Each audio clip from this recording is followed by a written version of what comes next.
One of the many reasons that so many of you voted for Joe Biden was because he was going to bloody well curb that tendency to make billionaires even richer in order to support ordinary working Americans. Let's see how that's been working out.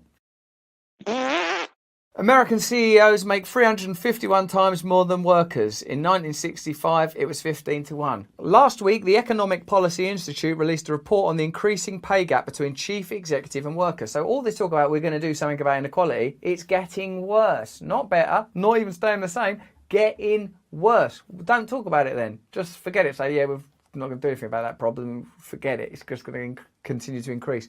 When taking into account stocks, which now make up 80% of the average CEO's compensation package, the report found that the chief executive pay has risen by 1,322% since 1978. That's more than 6 times more than the top 0.1% of wage earners and more than 73 times higher than the growth of the typical worker's pay, which grew by only 18% in the same period. So you can see which way civilization is heading. You can see which way society is heading.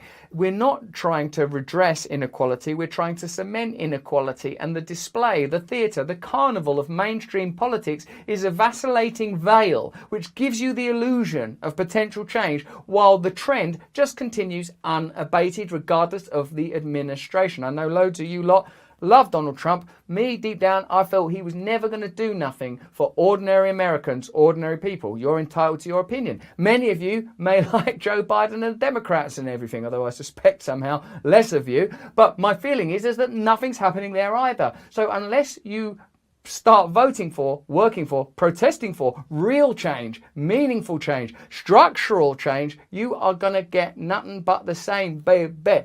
This report joins a slew of data sounding an alarm on a massive upward transfer of wealth to the top 1% during the course of the pandemic. The pandemic, as you know, has been a kind of umbrella over a massive wealth transfer. Ordinary people, middle class, lower middle class, working class people have seen their wealth diminish, if you can even use the word wealth, while the most powerful, richest people have seen their wealth increase. Is this a coincidence? I don't know. Is it deliberate? Who can say?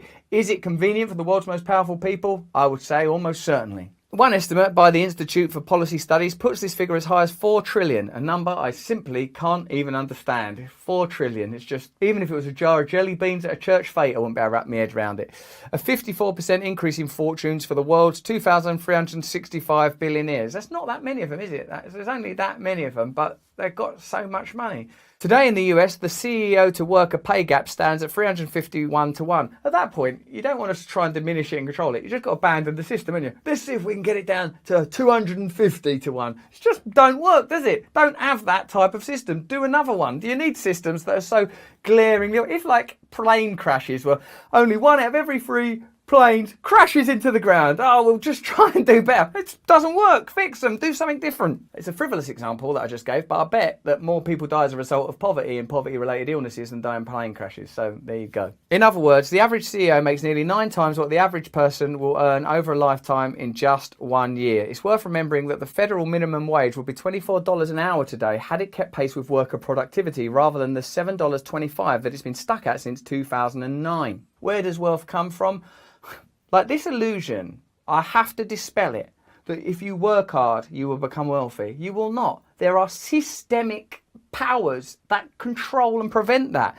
The wages are frozen, the billionaire wealth increases. If you want to be rich, get out there and work hard and become an elite athlete or invent some sort of social media platform. Well, if that was a casino, you wouldn't fancy your odds, would you? And it is a casino, and the odds are appalling.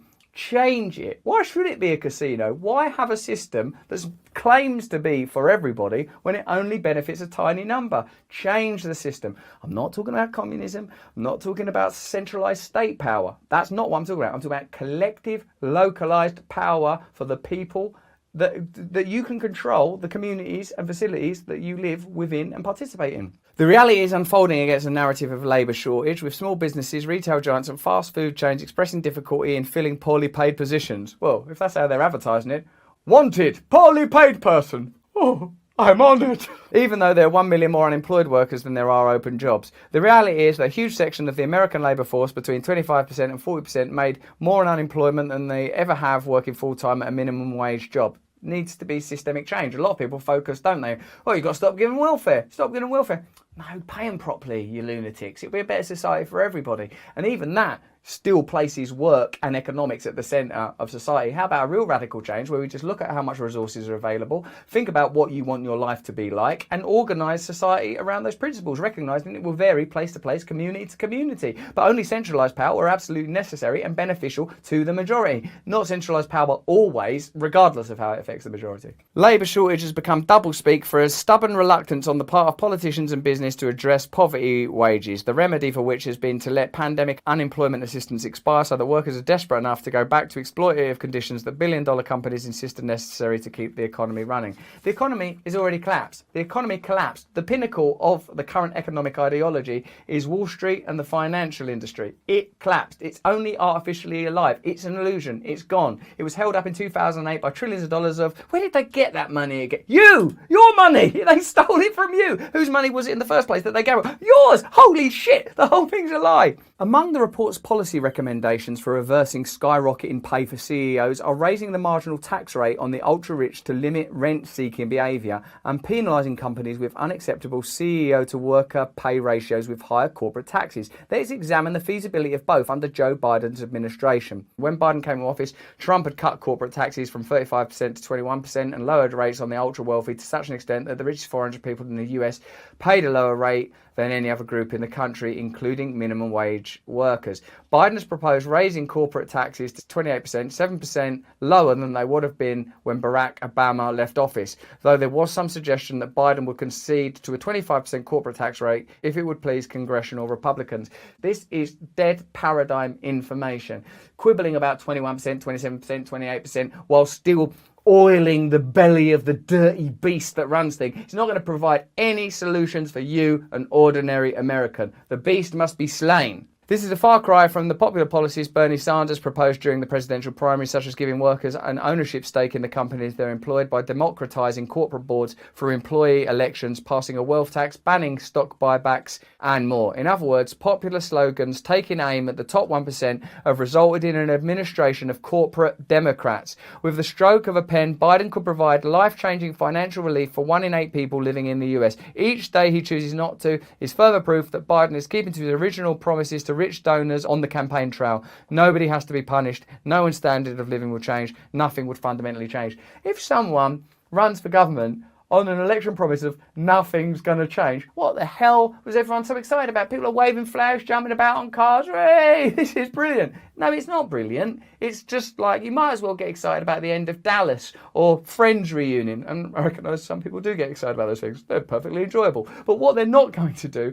is fundamentally alter reality, nor should we pretend they are unless we're collectively mentally ill, dumbly succumbing to a collective hysteria because of the years of bludgeoning of mad propaganda and a sterile, stagnant, self-centered political class that never shares the spoils of plunder that they've exacted on ordinary workers, indigenous folks, the rest of the world through foreign wars. If you want things to change, you can't participate in the illusion anymore. You can't summons up hysterical support for political parties that aren't going to do anything meaningful. You have to recognise that whether it's Biden or someone else, it means nothing. Only vote for things, only participate in things that give you direct political power. That means the ability to affect and improve your own life.